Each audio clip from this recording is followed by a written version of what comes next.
Assalamualaikum warahmatullahi wabarakatuh. Waalaikumsalam. Alhamdulillahirabbil alamin. Wal 'aqibatu lil muttaqin wala 'udwana illa 'alal zalimin.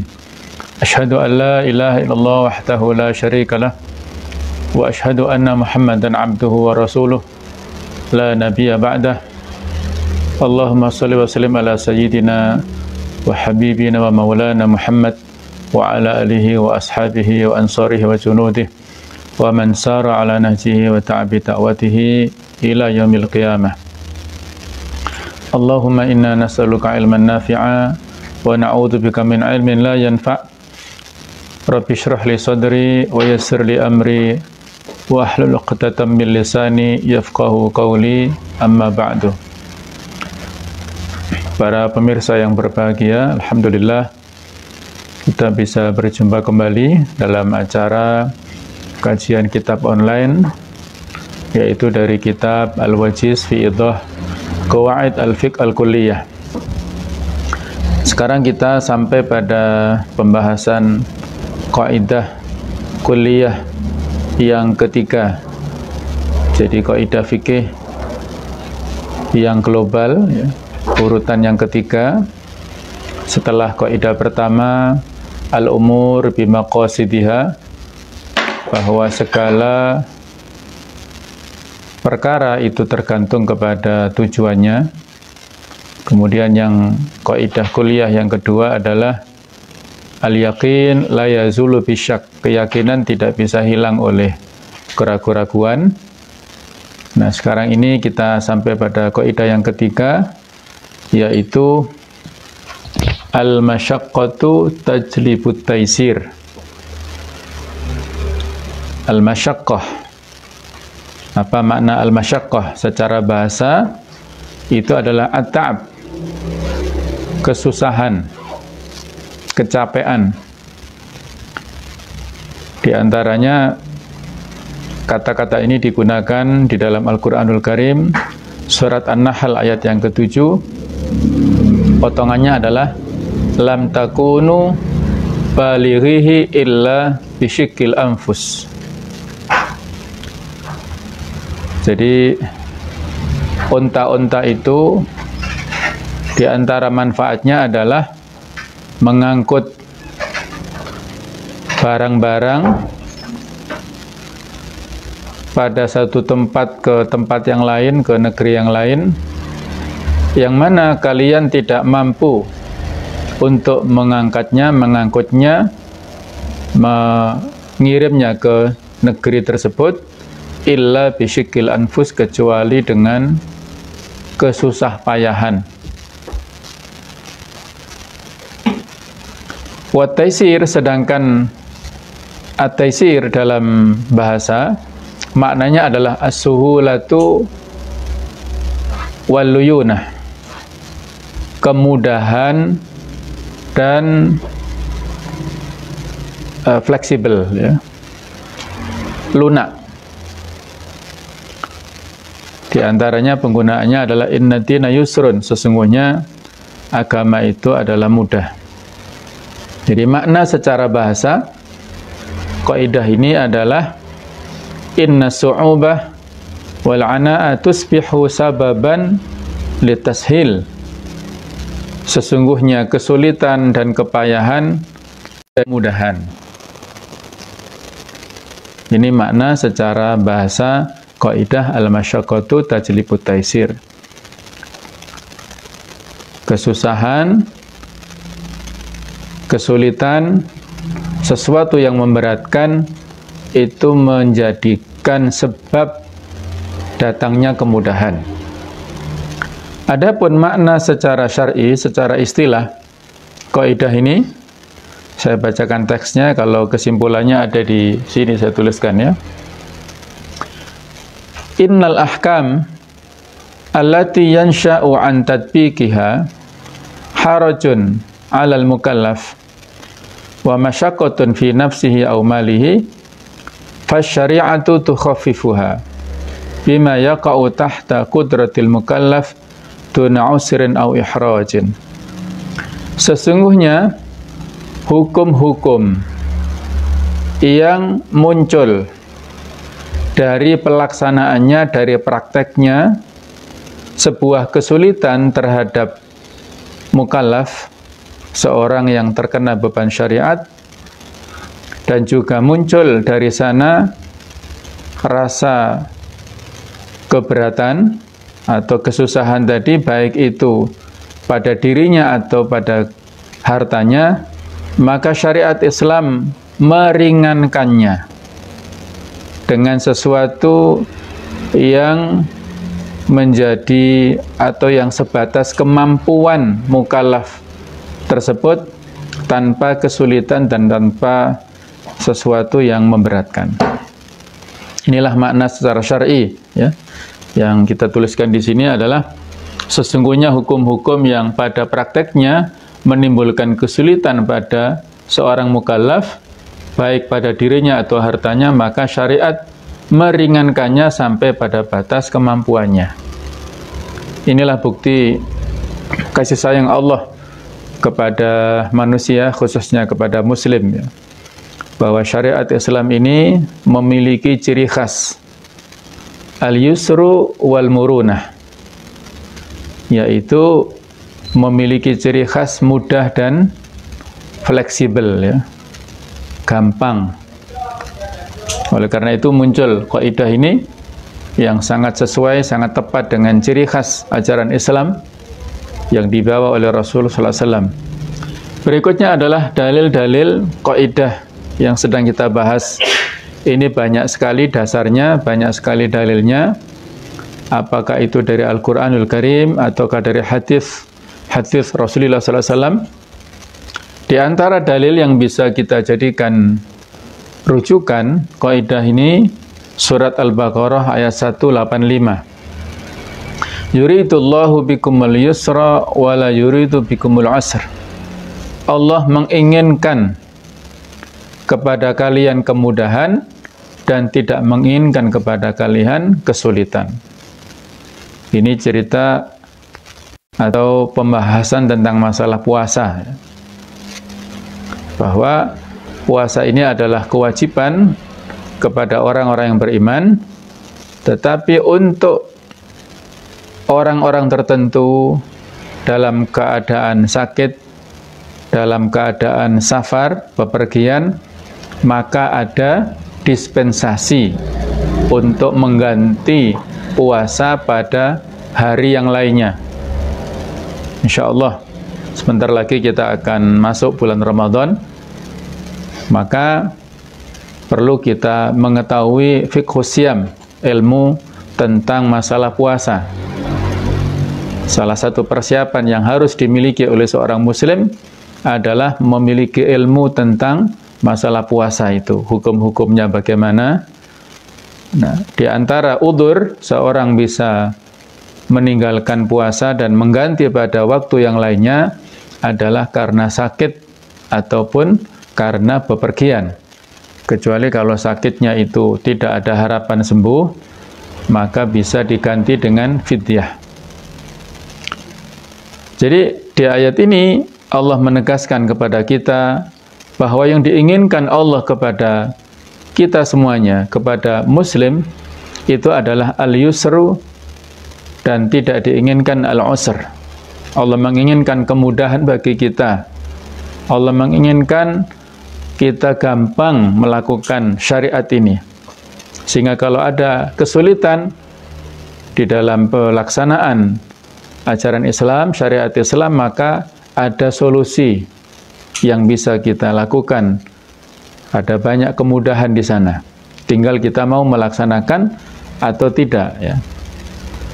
Berikutnya adalah dalil di surat Al-Baqarah ayat 286, yaitu di akhir-akhir surat Al-Baqarah, ayat yang sangat terkenal, la yukallifullahu nafsan illa wus'aha. Tidaklah Allah memberikan taklif, memberikan beban nafsan kepada jiwa siapapun, kepada seorang pun, illa wus'aha, kecuali sebatas kemampuannya. Kalau ada ujian yang kita terima begitu berat, ada cobaan yang kita datang begitu beratnya, maka yakinlah bahwa itu masih dalam batas kemampuan kita, masih dalam batas upaya kita ya untuk bisa menanggung beban ujian itu. Inilah husnudzon kita kepada Allah. Tidak mungkin Allah membebankan kepada kita di luar batas kemampuan kita. Kemudian ayat yang ketiga, yaitu surat An-Nisa ayat 28. Allah berfirman, yuridullahu ayyukhaffifa ankum. Allah menginginkan untuk meringankan kepada kalian. Yang diinginkan Allah adalah keringanan untuk kita, tidak ingin memberatkan kepada kita. Kita tahu misalnya bagaimana cerita pada saat Mi'rajnya Rasulullah SAW pada saat mendapatkan perintah untuk melaksanakan sholat, maka awalnya berjumlah 50 waktu sholat yang dibebankan kepada umat Islam ya. Tapi berdasarkan nasihat, masukan, usulan dari Nabi Musa alaihissalam, beliau kembali menghadap Allah Ta'ala dan diturunkan dari 50 menjadi 5 waktu sholat saja, yang nilainya tidak berkurang ya. Nilainya setara dengan 50 waktu sholat dalam sehari semalam. Ini menunjukkan kasih sayang Allah Ta'ala kepada Rasulullah SAW dan kepada umatnya, kepada kita semua ya. Bahwa umat kita walaupun datang pada akhir zaman tetapi menjadi umat yang terbaik. Beban-beban syariat yang dibebankan yang datang kepada kita umat Nabi Muhammad SAW ini masih lebih ringan dan masih banyak kemudahan dibandingkan dengan yang disampaikan oleh Allah kepada nabi-nabi sebelumnya. Salah satu contohnya, misalnya kalau dalam hal taubat ya, contohnya. Kalau dulu pada zaman Bani Israel, umatnya Nabi Musa alaihissalam, mereka untuk membuktikan taubatnya supaya diterima oleh Allah Ta'ala itu adalah faqtulu anfusakum fataba alaikum. Jadi taubatnya umatnya Nabi Musa alaihissalam itu disuruh untuk membunuh diri-diri mereka sebagai perwujudan rasa penyesalannya itu. Fataba alaikum, baru Allah menerima taubatnya itu. Nah, sementara kita taubatnya tidak sampai membunuh diri kita ya, tapi cukup melakukan 3 hal kalau itu terkait dengan dosa-dosa kepada hukukullah, dosa-dosa yang langsung berhubungan dengan Allah, yaitu mengakui kesalahan kita, dosa kita. Yang kedua adalah menyesali. Yang ketiga adalah berjanji untuk tidak mengulangi lagi. Kalau dosa terkait dengan hukukul adami, dosa-dosa sesama manusia, maka ditambah dengan syarat yang keempat, yaitu mengembalikan haknya, memohon ampun, meminta maaf maksudnya ya kepada sesama manusia itu.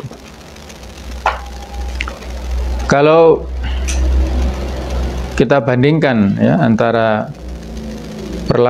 perlakuan umat terdahulu dengan kita, masih berat yang dulu ya. Cobaan-cobaan yang didapatkan oleh mereka juga sangat-sangat berat. Maka inilah harus kita syukuri ya, sebagai umat yang akhir zaman tetapi diistimewakan oleh Allah Ta'ala. Ada banyak ayat lainnya, diantaranya adalah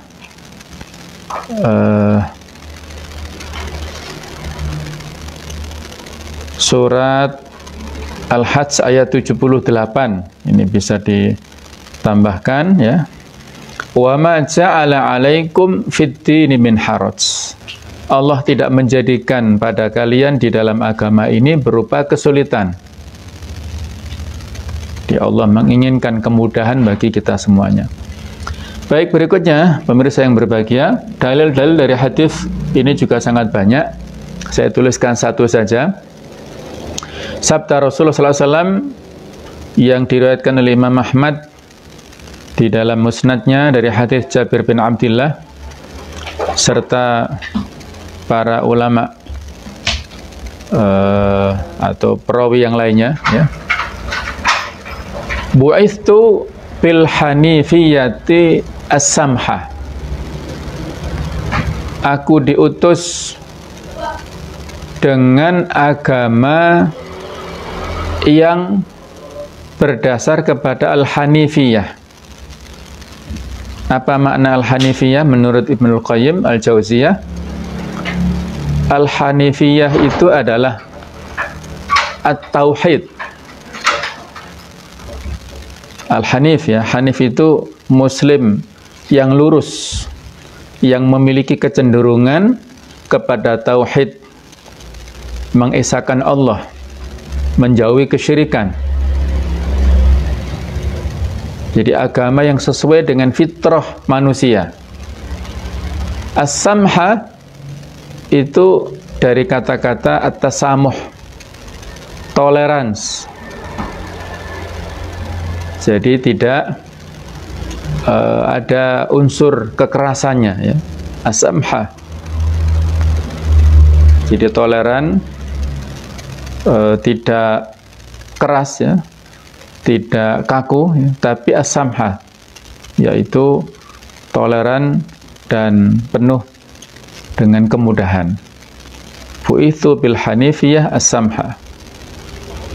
Kalau lawan daripada al-hanifiyah itu adalah syirik, sedangkan lawan dari as-samha itu adalah asyiddah, yaitu keras, ekstrim, ya. Jadi sebenarnya Islam ini tidak ada unsur radikalisme, ya. Kita ini muslim diajarkan dengan agama yang penuh dengan toleransi.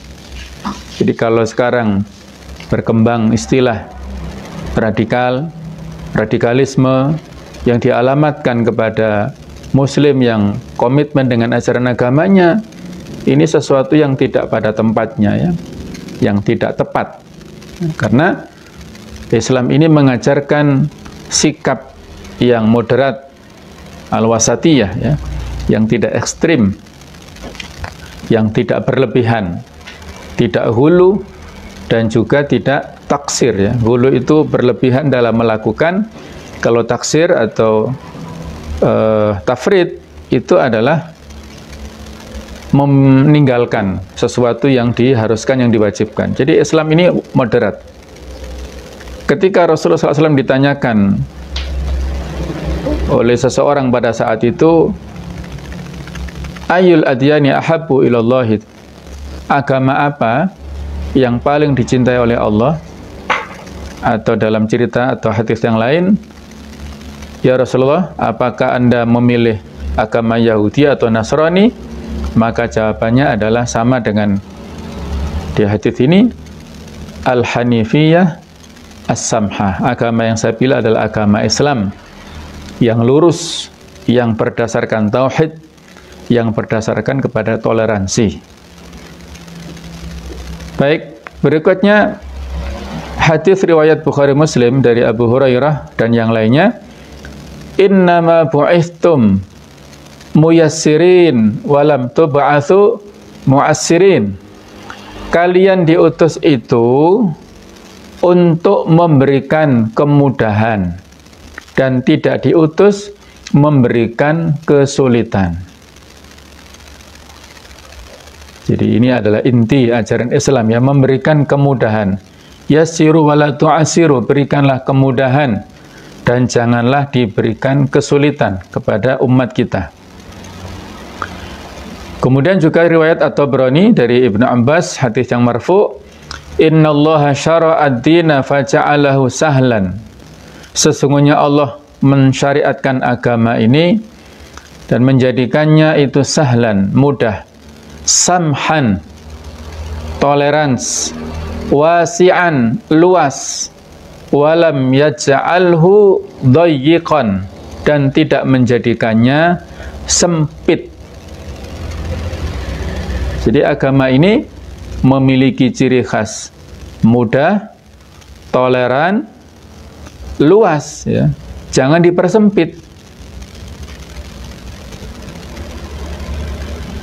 Pada saat Rasulullah SAW bersama para sahabat berada di Madinah, di sana banyak suku agama yang berbeda-beda. Bukan hanya Muslim, tapi sebelum kedatangan kaum Muslimin, di sana sudah ada Yahudi, sudah ada orang-orang Nasrani, ada Majusi, ada orang-orang kafir, ya banyak di sana. Kemudian datanglah Islam, dan Islam ini mengayomi semuanya, ya. Jadi kalau berbicara tentang masalah pluralisme, ya, atau pluralitas, keberagaman dalam hal agama, perbedaan dalam hal agama, Islam ini telah memberikan contoh yang konkret betapa Islam adalah agama yang sangat toleransi, menghormati perbedaan agama. Itu terjadi di masyarakat Madinah ini. Tapi mereka bisa rukun di dalam kendali agama Islam ini lewat kepemimpinan Rasulullah SAW. Jadi ketika beliau berhijrah awal-awal ke Madinah, paling tidak ada 3 yang dilakukan oleh beliau, yaitu yang pertama adalah iqamatul masjid, mendirikan masjid. Yang kedua adalah mempersaudarakan kaum muslimin, Ansor dan Muhajirin. Dan yang ketiga adalah mempersatukan kaum muslimin dengan non-muslim lewat piagam Madinah itu. Itu 3 pilar penegakan masyarakat Madinah saat itu, ya. Jadi Islam ini penuh dengan kemudahan, toleransi, serta luas, tidak sempit, ya. Biasanya kalau orang sempit itu karena memang wawasannya sempit, ya. Jadi memandang sesuatu dari satu sudut pandang. Kalau dia banyak referensi, banyak yang dibaca, referensi itu paling tidak ada 2. Orang itu bisa memiliki referensi yang luas itu kalau ada 2 poin, yaitu yang pertama dari bacaan, yang kedua dari pergaulan, dari interaksi, ya. Itu bisa kita perluas referensi kita. Semakin bacaannya luas, semakin dia bergaul secara luas, tidak hanya pada satu golongan tertentu, maka semakin luaslah wacana, ilmu, pengetahuan yang dia kuasai, termasuk dalam hal masalah agama ini. Nah, sehingga keberadaan para imam madhab, ya, ini justru memberikan kemudahan kepada kita. Jangan sampai kita berpikir kebalikannya. Kenapa sih banyak madhab itu sehingga kita menjadi bingung? Nah, bukan begitu. Umar bin Abdul Aziz menyampaikan bahwa perbedaan yang terjadi di kalangan ulama ini justru memberikan kemudahan saya untuk memilih, untuk membuat pilihan alternatif, ya. Ibaratnya kalau kita mau beli baju, ya, beli ke toko yang pilihannya itu sedikit, misalnya warna hijau semua, ya, susah kita, padahal selera kita nggak warna itu. Misalnya bajunya itu hanya model laki-laki semua misalnya, padahal yang datang perempuan, ya susah. Nah, jadi ada toko yang lengkap, itulah yang lebih laris tentunya, ya. Ada baju warna-warni, ada baju laki-laki, ada baju perempuan, ada baju lebaran, ada baju koko, ada baju santai. Nah, itu lebih lengkap, lebih laris, ya. Nah, Islam seperti itu, kurang lebih, ya. Islam ini adalah agama yang sangat toleran, yang sangat luas, yang sangat fleksibel, murunah, ya. Murunah itu fleksibel, wasati itu moderat, kemudian at-taisir itu memberikan kemudahan. Ketika ada masalah-masalah tertentu yang terkait dengan fenomena terjadi di masyarakat, kita tidak bingung. Bukan berarti kita pelin-pelan ya, bukan ya, tapi justru disinilah letak kelebihan Islam dibandingkan dengan agama-agama yang lainnya. Perbedaan yang terjadi di antara kaum muslimin ini kan kebanyakan masalah-masalah yang furu', yang cabang ya, yang tidak menimbulkan halal haram, yang tidak menimbulkan hak dan batil, yang tidak menimbulkan dampak masuk surga atau masuk neraka, bukan. Tapi kebanyakan perbedaan dalam bab antara afdol dan tidak, antara tepat atau tidak tepat. Ya, jadi kebanyakan masalah far'iyah, masalah yang furu', masalah yang cabang ya. Sehingga jangan sampai kita termakan oleh isu-isu perpecahan ya, oleh provokasi-provokasi ya, yang menginginkan umat Islam berpecah belah. Misalnya saat ini kita dibenturkan dengan dua pendapat yang sama-sama saling menguatkan pendapatnya. Apakah kita di Indonesia ini tetap ibadah di masjid ataukah di rumah? Nah, ini perbedaan yang meruncing, yang mana sebenarnya tidak produktif perbedaan seperti itu. Semuanya itu mengandung pahala ketika dilandasi dengan keikhlasan, dengan ilmu ya. Kita yang masih daerah lebih aman, yang masih belum zona merah misalnya, ada toleransi untuk sholat dan ibadah di masjid. Tapi kalau ada di zona merah, maka di rumah. Nah, itu kan pilihan-pilihan ya, yang fleksibel, yang diberikan kelonggaran kepada kita. Masing-masing silahkan memilih sesuai dengan kondisinya, situasionalnya ya. Al-hukmu yaduru ma'a illatihi wujudan wa adaman. Hukum itu beredar, berlaku mengikuti ilatnya, mengikuti sebabnya, apakah itu keberadaannya atau ketiadaannya itu fleksibel ya. Jadi jangan sampai kita ngotot dalam masalah-masalah furu'. Para imam madhab dulu begitu tolerannya ya. Imam Syafi'i rahimahullah, beliau misalnya satu saat berkunjung ke Kufah. Kufah ini adalah sekarang di Irak ya, dan di sana hidup dulu imam besar yaitu Imam Abu Hanifah.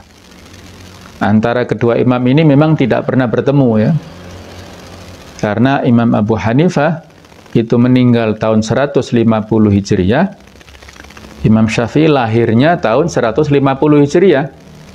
Bahkan menurut riwayat, kelahiran Imam Syafi'i itu adalah pada saat meninggalnya Abu Hanifah pada malam yang sama. Sehingga sebagian ulama mengatakan, mata imamun wa ja'a imamun akhar fi lailatin wahidah. Ada seorang imam yang meninggal dan ada seorang imam yang lahir pada satu malam yang sama. Itu satu riwayat mengatakan begitu ya. Jadi tahun 150 Hijriah. Nah, ketika Imam Syafi'i ini berkunjung ke Kufah, mengimami sholat subuh berjamaah di masjid Jami' Kufah. Tetapi beliau tidak menggunakan kunut subuh karena beliau saat itu ya sedang menjadi tamu, dan para jamaah makmumnya heran. Setelah salam mereka bertanya, wahai Imam Syafi'i, kenapa Anda tidak kunut? Anda kan mensunnahkan kunut untuk sholat subuh. Maka jawaban beliau adalah ihtiraman li Abi Hanifah. Aku tidak menggunakan kunut pada saat subuh ini untuk menghormati posisi Abu Hanifah. Pendapat Hanafi ini, kunut pada waktu subuh itu tidak sunnah. Jadi beliau rela untuk meninggalkan kebiasaannya yang dianggap sunnah tadi menurut madzhab beliau, dalam rangka untuk memberikan kehormatan kepada Abu Hanifah, yang mana masjid ini, tempat ini adalah tempat beliau ya. Makmumnya ini adalah makmum masyarakat dan jamaahnya Abu Hanifah, madzhab Hanafi. Jadi beliau menghormati posisi Imam Abu Hanifah dan posisi jamaahnya itu. Ya seperti itulah seharusnya kita ya. Pada saat kita berdomisili di tempat yang melakukan tradisi keagamaan tertentu ya, dengan dasar tertentu, mazhab tertentu, kita sebisa mungkin jangan menyelisihi mayoritas masyarakat umum ya. Karena kalau menyelisih akan ada dampak sosial di kita. Selama tadi dibarengi dengan ilmu ya. Dibarengi dengan pengetahuan, bukan semata-mata taklid. Bukan semata-mata untuk mencari ridho manusia saja, bukan ya. Jadi itulah maksudnya tentang masalah samhan wasi'an ya. Agama ini luas, tidak sempit, dan kita tidak boleh kaku dalam melihat satu permasalahan. Perkataan Aisyah radhiyallahu anha disebutkan dalam sebuah hadis, perkataan beliau, ma khayyara Rasulullah sallallahu alaihi wasallam baina syai'aini illa ikhtara aisarahuma ma lam yakun itsman.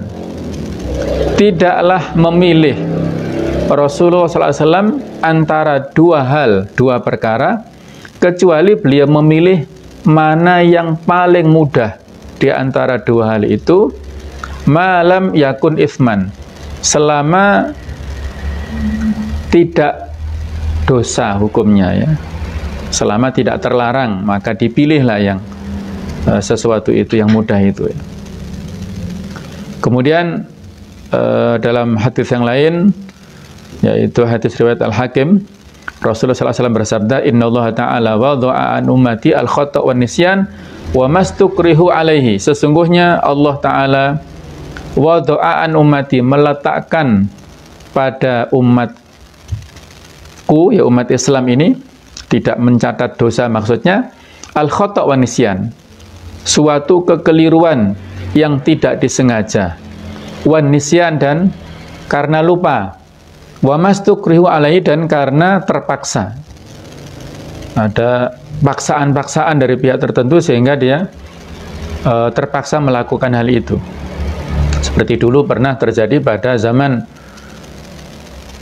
Ammar bin Yasir ya, awal-awal Islam.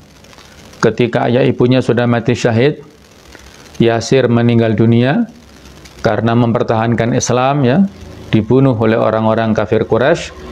Kemudian ibunya Sumayyah juga dibunuh, dan ibunda Sumayyah ini adalah seorang wanita pertama yang syahid dalam Islam ya, dibunuh mempertahankan Islamnya. Ketika mengetahui ayah ibunya terbunuh karena mempertahankan Islamnya itu, Ammar menjadi ragu-ragu. Kalau saya mengatakan ya dan mempertahankan iman, itu pasti akan bernasib sama. Maka saat itu beliau berijtihad untuk pura-pura murtad ya, pura-pura mengatakan kekafiran padahal dalam batinnya tetap iman. Maka beliau selamat dari intimidasi orang-orang kafir Quraisy.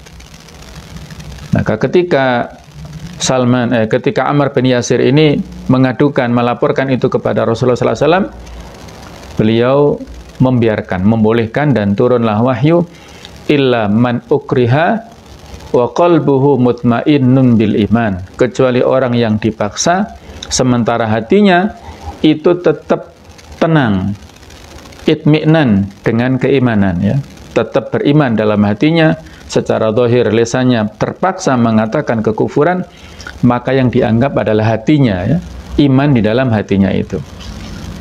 Baik, inilah dalil-dalil yang sangat luas, sangat banyak ya, menjadi pendukung pijakan ya dari kaidah al-masyaqqatu tajlibut taisir. Poin yang berikutnya adalah disyariatkannya rukhsah, ma tsabata min masyru'iyatil rukhsah, apa yang ditetapkan terkait dengan legalitas rukhsah. Rukhsah itu adalah dispensasi ya, keringanan. Jadi kalau dalam kewajiban Islam itu ada namanya azimah, ada namanya rukhsah. Azimah itu hukum asalnya. Sholat duhur itu azimahnya 4 rakaat, rukhsahnya menjadi 2 ya. Begitu pula sholat asar dan sholat isya. Kalau sholat maghrib nggak ada, 3 diringkas jadi 2, nggak ada ya. Sholat subuh juga nggak ada. Nah, wa hadza amrun maqtu'un bihi wa mimma ulima min dinil ummah bi darurah. ini adalah sesuatu yang qat'i ya, yang pasti, sesuatu yang secara darurat mendasar sudah dipahami di dalam ajaran agama kita. Karukhsi al-qasr, seperti rukhsah keringanan meringkas sholat tadi yang sudah kita contohkan dari 4 menjadi 2. Seperti kalau misalnya kita haji pada saat mabit di Mina, nah itu anjurannya kita mengqashar sholat tetapi tanpa menjamak. Jadi qashar tanpa jamak kalau kita berada di Mina tanggal 10, 11, 12 ya. Kalau kita mengambil nafar tsani berarti tambah 13-nya. Selama 3 atau 4 hari di Mina itulah kita sholat qashar tanpa jamak. Duhur 2 rakaat pada waktunya. Nanti kita asar datang lagi 2 rakaat. Nanti kalau isya juga begitu ya. Nah, itu qashar itu adalah dalam rangka untuk mendapatkan rukhsah. Wal fitr, kemudian kita berbuka puasa.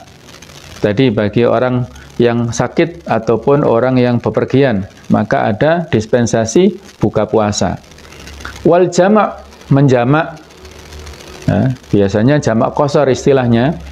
Tapi permasalahan qashar lebih ketat daripada jamak. Kalau qashar ada batasan jaraknya, yaitu kurang lebih 82 km ya dari rumah kita.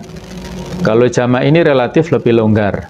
Ada sholat yang dijamak tanpa ada sebab safar. Mungkin karena sakit, karena hujan lebat, karena udzur-udzur yang lain ya, itu bisa.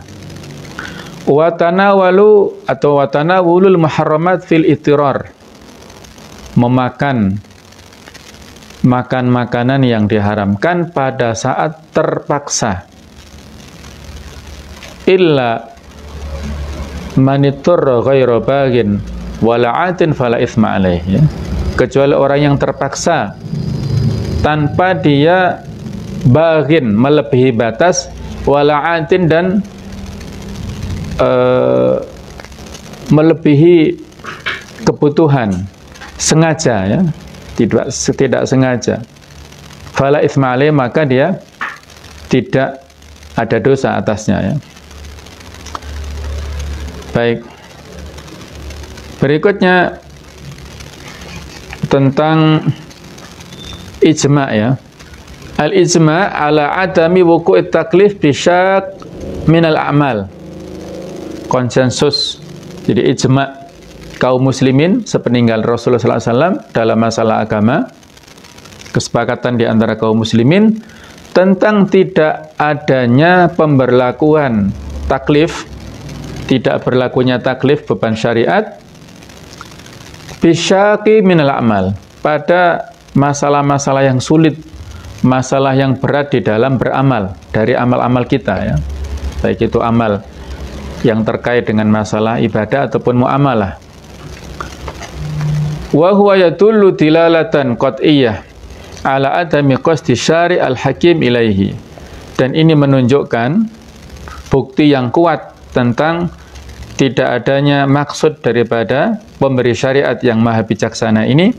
Wal adillah ala samahati syariah akthar min an tuhsar, dan juga menjadi bukti tentang toleransi, yaitu kelapangan yang ada di dalam agama kita lebih luas ya, tidak terbatas.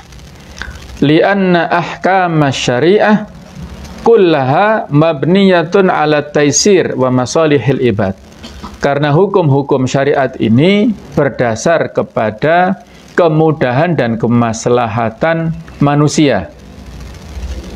Jadi nanti pada pembahasan maqasidus syariah, tujuan-tujuan syariat ini diberlakukan, itu diantaranya adalah dalam rangka yang utama adalah untuk ijadul masalih, mewujudkan kemaslahatan, wa daf'u al-darar atau al-mafsadah, menolak mafsadat, menolak bahaya ya. Itulah tujuan didatangkannya syariat kita.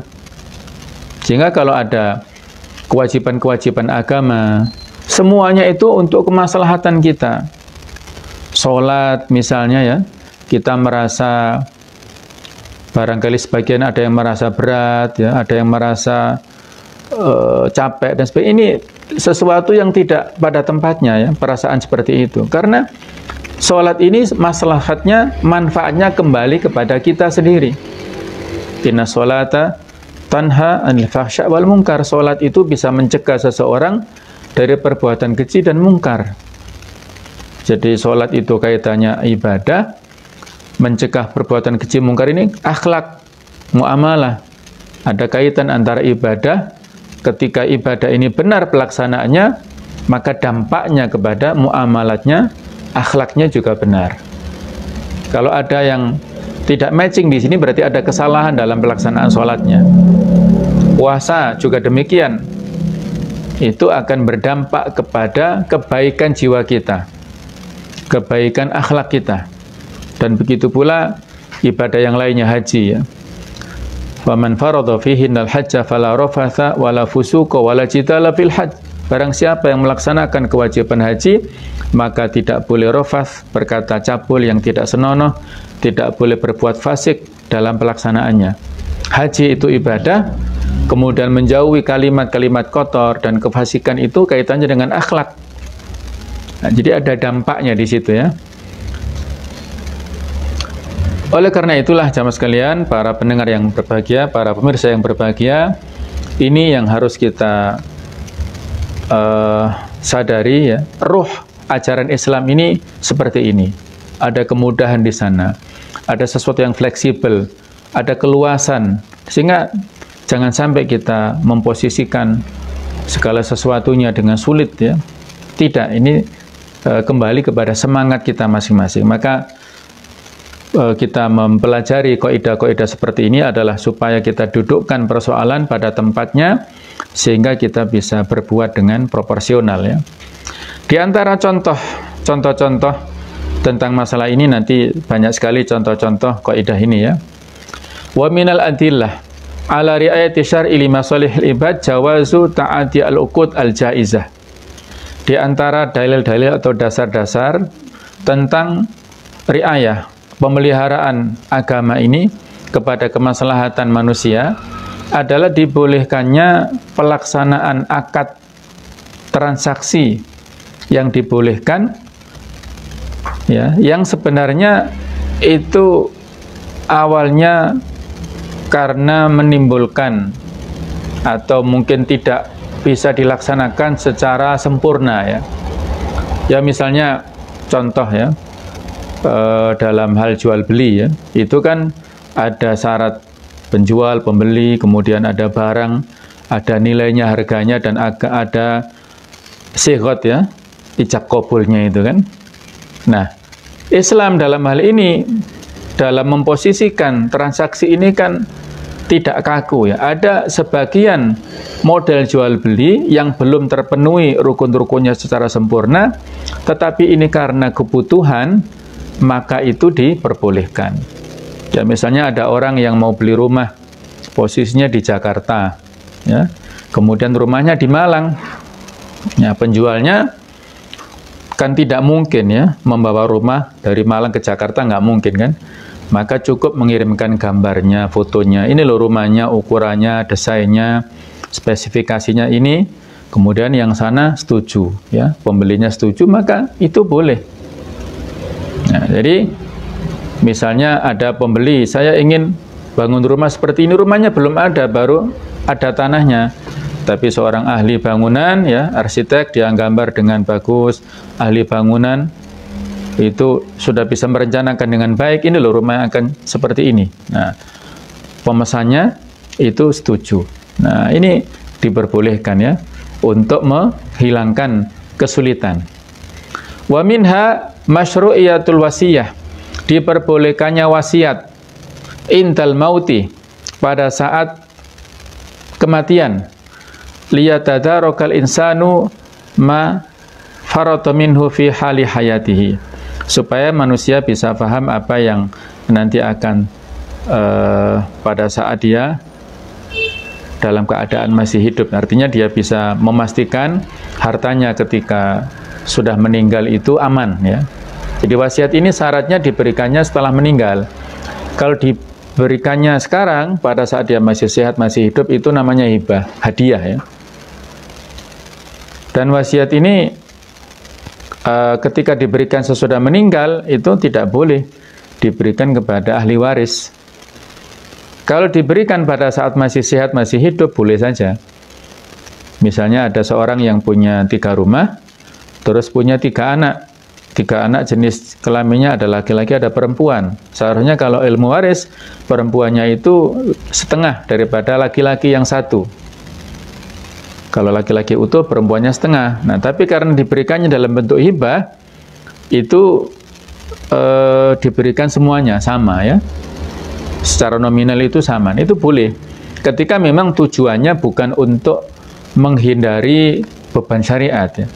Tujuannya memang semata-mata untuk memberikan kecukupan kepada anak-anaknya selama belum masa sakit yang kritis misalnya ya, masih sehat-sehat. Kemudian di antara contoh kaidah ini secara umum, isqatul itsmi 'anil mujtahidaini atau mujtahidin juga boleh ya. Jadi jatuhnya atau tidak adanya dosa pada orang-orang yang berijtihad fil khata' dalam sesuatu yang salah, wa taisir 'alaihim, dan kemudahan bagi mereka bil ittifaq bil dhanni dunal qat'i wal yakin, mencukupkan kepada mereka dengan sebuah dhon, persangkaan, bukan sesuatu yang pasti dan yakin. Jadi ada sebuah hadis, idza ijtahadal hakim, ketika ada seorang hakim yang berijtihad, fa asaba, kemudian dia benar ijtihadnya, hasilnya itu benar, falahu ajroni, maka dia mendapatkan 2 pahala. Wa idza ijtahada fa akhta'a, kalau dia berijtihad dan ternyata salah, falahu ajrun wahid, maka dia mendapatkan 1 pahala. Jadi nggak ada yang salah di sini ya. Kita yang berijtihad, kalau sekarang ini dalam yang sudah kita contohkan di depan, hasil ijtihadnya menyimpulkan masih sholat di masjid, kalau ternyata nanti benar, itu ajroni, 2 pahala. Kebenaran itu kan nggak bisa kita ketahui di dunia ya, nanti baru ketika di akhirat baru tahu ya. Kalau misalnya benar itu dapat 2 pahala, kalau salah 1 pahala. Begitu pula yang berijtihad sholat jamaah Jumatan atau sholat zuhur di rumah misalnya, ini juga dalam posisi masalah ijtihad, tidak boleh masing-masing saling memojokkan.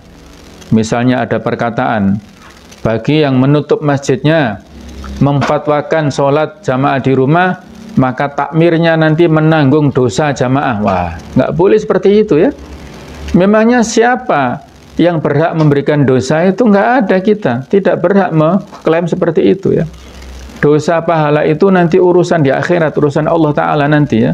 Kita sekarang hanya berijtihad, tidak lebih dari itu ya. Semuanya memiliki tujuan kemaslahatan, tapi dari sudut pandang yang berbeda-beda ya. Di antara contoh yang lain adalah ibahatu syari' an-nadhar ilal ajnabiyah lit tabib.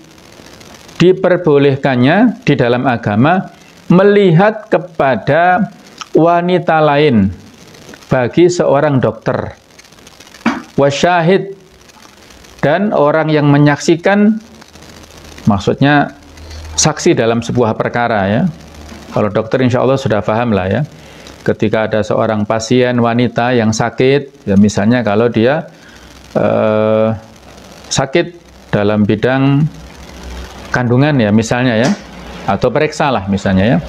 Kemudian dokternya laki-laki, menyingkap anggota tubuh yang diperlukan pemeriksaannya. Nah, ini sesuai dengan kebutuhan ya. Ad-daruratu tuqaddaru biqadariha. Nanti ada pembahasan rincian kaidah ini ya. Bahwasanya darurat itu diukur menurut kebutuhannya. Kalau misalnya sakitnya di kepala ya, maka tidak perlu membuka tangan, kan begitu ya. Kalau sakitnya itu di perut, tidak perlu membuka anggota tubuh yang lainnya. Dan seterusnya ya.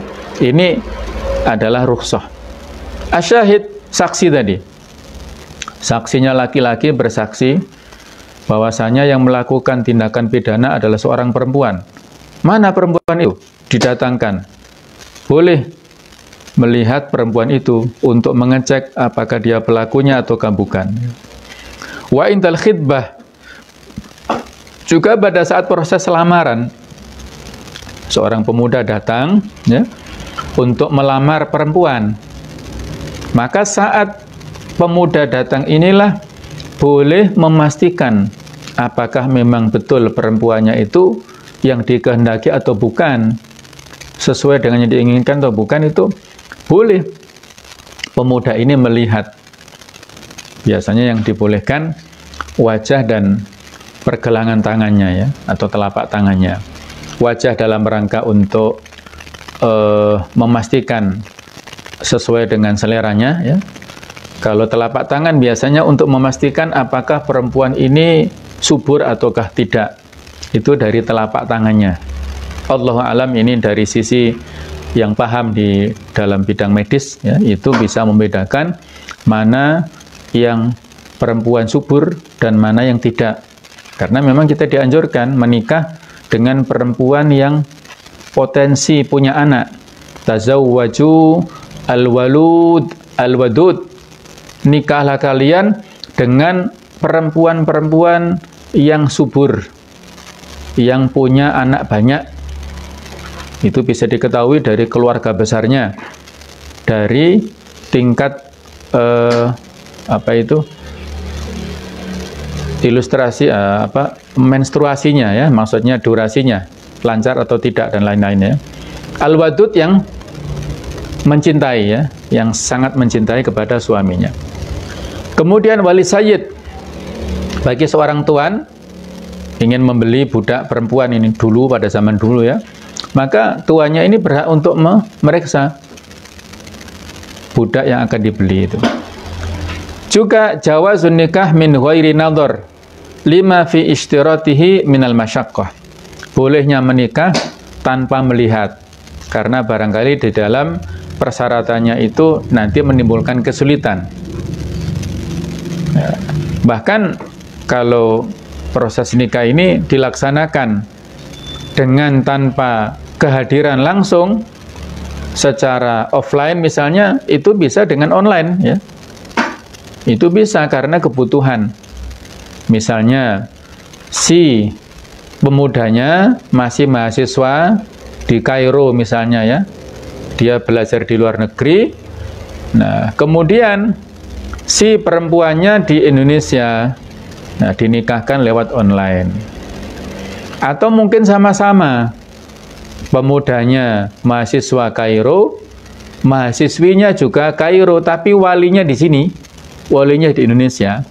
Bapaknya perempuan itu dinikahkan si anak perempuannya oleh si wali dengan online. Kalau dulu masih telepon atau masih SMS, kalau sekarang sudah ada aplikasi yang sangat banyak untuk komunikasi antara si wali menikahkan seorang pemuda itu dengan putrinya. Nah, itu kemudahan-kemudahan ya. Kebutuhan al-hajatu qad tanzilu manzilat ad-darurah. Kebutuhan itu kadang-kadang menempati posisi sesuatu yang darurat ya. Baik, kemudian masyru'iyatut thalaq, diperbolehkannya talak. Lima fi ibqa'i zaujiyah ma'atanafur minal masyaqqah.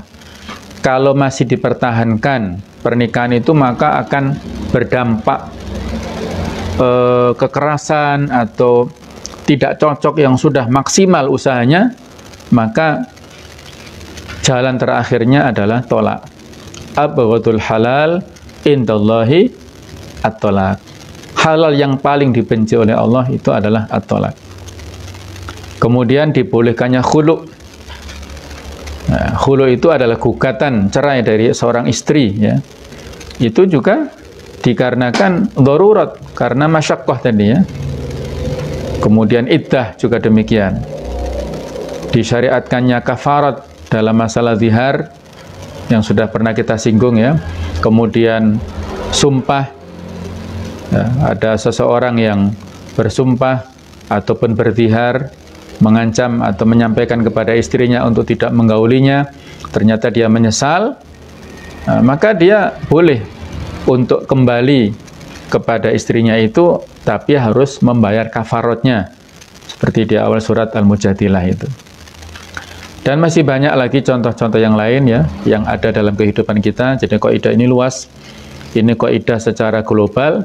Nanti furuknya, cabang-cabangnya itu banyak dan contoh-contohnya itu masih sangat banyak. Barangkali ada yang mau ditanyakan dari muqaddimah ini, kami persilahkan.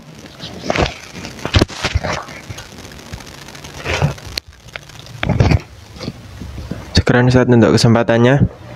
Di sini kan dalam rukhsah ya, rukhsah sebuah keringanan, itu apakah bisa seorang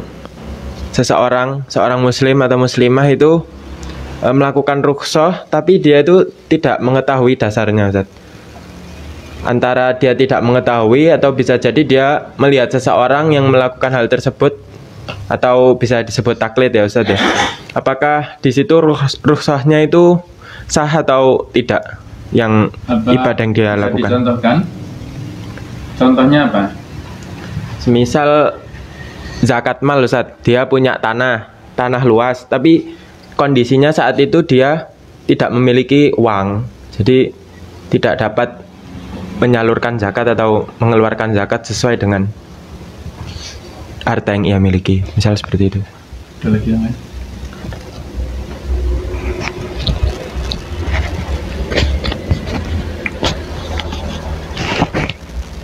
Ya, terima kasih. Jadi nanti ada pembahasan lebih rinci ya masalah rukhsah ini dengan penjelasan penjabarannya masing-masing ya. Jadi intinya kembali kepada syarat ya. Syarat diterimanya amal ibadah kita itu kan dua. Yang pertama adalah dengan keikhlasan ya niatnya, kemudian dengan muwafaqatus syar'i, mengikuti petunjuk syariat. Nah, jadi kalau niat ini adalah perbuatan hati, kemudian sesuai dengan petunjuk syariat, ini adalah perbuatan zahir. Yang mana untuk memenuhi kesesuaian dengan syariat ini kan harus dibarengi dengan pengetahuan, dengan ilmu ya. Nah, begitu pula dalam hal kita melaksanakan amal-amal, apakah itu sesuatu yang rukhsah atau keazimah, itu juga sama ya, dibarengi dengan ilmu. Nah, tadi ada salah satu hadis, innallaha wadha'a an ummati al-khata' wa nisyan wa mastukrihu alaihi. Allah meletakkan dosa dari umatku ini, sesuatu yang salah, yang tidak sengaja, yang lupa, dan yang terpaksa. Ya, saya kira itu proses ya, maksudnya bahwa orang yang tidak paham dengan agama ini adalah sebuah proses. Dia belum tahu tentang masalah itu ya, tentang masalah yang dia alami, itu insya Allah ma'fu dalam batas tertentu ya. Contohnya ya seperti orang Arab Badui dulu datang ke Masjid Nabawi, ternyata kencing di dalam masjid kan. Dia nggak tahu bahwasanya hukumnya masjid ini untuk sholat, untuk sujud, harus suci. Itu dia nggak paham. Terus dia kencing di dalam masjid. Oleh para sahabat dimarahi ya, disuruh untuk keluar saat masih proses kencingnya itu. Tapi oleh Rasul disuruh untuk menyelesaikan, menuntaskan. Nah, ini contoh hikmah, dakwah bil hikmah yang disampaikan oleh Nabi kepada seorang yang memang awam, tidak paham. Nah, seperti contoh yang disampaikan di pertanyaan, ada wanita yang melakukan tindakan hukum tertentu tadi ya, tentang masalah zakat pada harta yang dia miliki, tapi dia nggak paham ya, dia tidak paham, maka di sini kewajibannya adalah fas'alu ahla dzikri in kuntum la ta'lamun.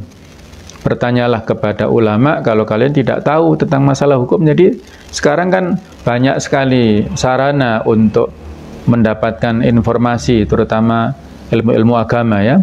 Kita bisa mencarinya sendiri di Google, bertanya kepada ustadz kita ya tentang masalah ini, bagaimana nisabnya, apakah tanah yang masih saya miliki itu ada zakatnya ataukah tidak. Ini kan masing-masing ada penjelasannya. Jadi sebelum melakukan tindakan tertentu harus tanya dulu ya, supaya tidak sia-sia. Kalau misalnya begini ya, barangkali ada orang yang awam yang nggak paham gitu ya. Barangkali ya, dia haid menstruasi tapi masih puasa misalnya loh. Kalau orang nggak paham kan bisa jadi. Atau bisa jadi orang yang junub karena mimpi, tapi dia tidak mandi besar, langsung sholat saja misalnya. Kalau itu dilakukan 1-2 kali dan itu bisa diulang ya diulang. Tapi kalau itu sudah bertahun-tahun sudah lewat, maka ini ma'fu. Maka doa kita kan Rabbana la tu'akhidna in nasina aw akhtana, ya Allah janganlah engkau siksa kepada kami terhadap sesuatu yang kami lupa atau kami salah. Salah di sini nggak sengaja, salah persepsi. Dianggap itu sebuah hal yang benar, ternyata salah misalnya. Maka di sini kita memohon ampun kepada Allah dan kita bertaubat ya. Bukan mengkodok sholat yang telah dilewatkan, bukan, tetapi menyempurnakan sholat itu dengan memperbanyak amal-amal sholat nafilah ya. Kalau kita mengkodok sholat susah, yang sudah banyak itu, tapi ditambah sholat-sholat sunnah sebanyak-banyaknya, itu untuk menambali sholat yang sudah dulu barangkali kita tinggalkan karena ketidaktahuan kita itu. Allahu a'lam bishawab. Saya kira itu untuk pertemuan penjelasan tentang al-masyaqqatu tajlibu taysir. Kelanjutannya masih panjang. Mudah-mudahan bisa kita teruskan besok pada waktu dan link yang sama. Mudah-mudahan pertemuan kita ada manfaatnya, ada barokah untuk kita semuanya, dalam keadaan ya kita diberikan kesehatan terus lahir dan batin, sehingga bisa melaksanakan rangkaian ibadah menjelang Ramadan ini dengan sebaik-baiknya. Subhanakallahumma wa bihamdik asyhadu an la ilaha illa anta astaghfiruka wa atubu ilaik. Wassalamualaikum warahmatullahi wabarakatuh.